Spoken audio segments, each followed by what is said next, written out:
Want to get into DC Comics but don't know where to start? You've come to the right place. This is Issue at Hand.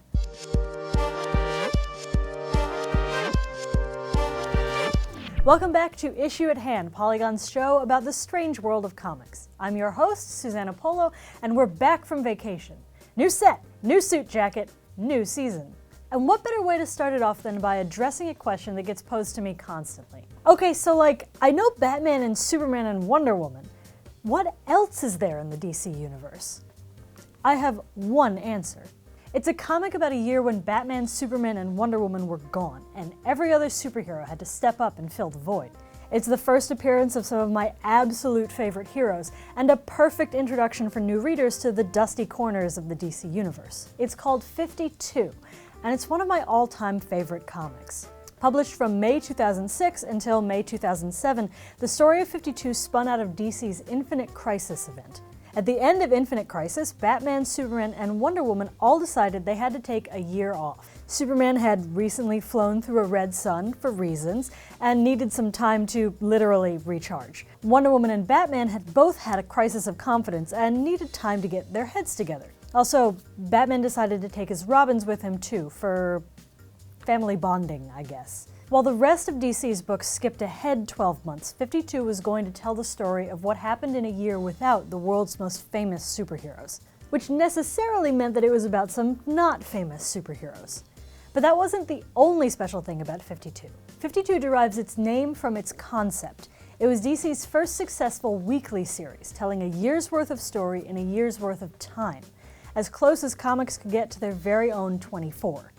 In order to accomplish this, 52 had to be made like a TV show too.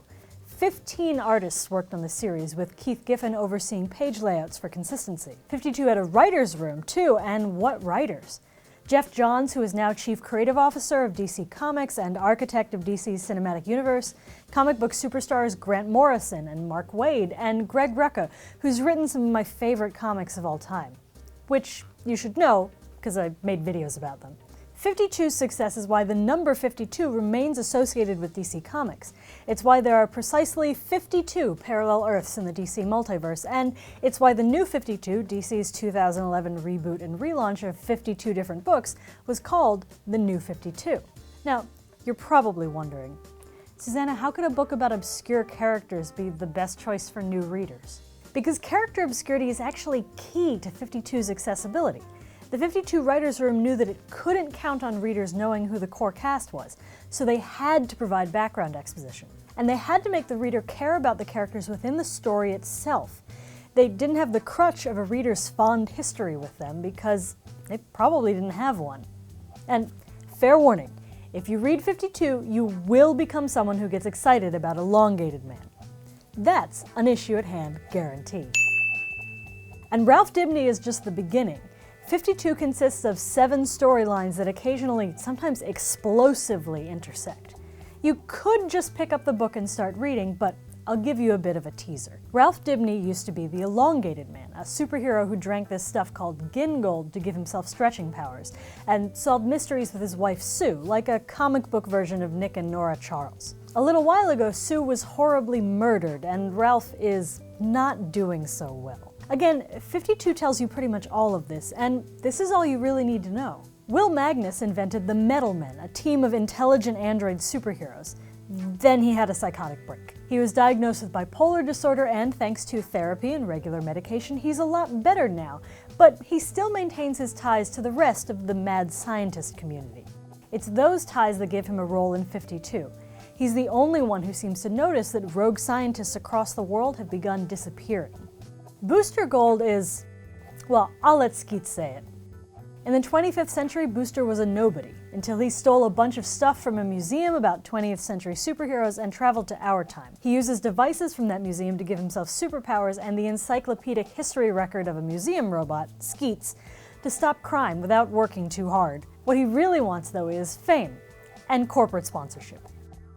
Black Adam is the arch-nemesis of Captain Marvel. No, not that one. This one. He goes by Shazam now. In a nutshell, Black Adam was the Shazam of ancient Egypt, able to say a magic word and gain the powers of 6 Egyptian gods. Today, he's the theocratic ruler of the Middle Eastern country of Kandak.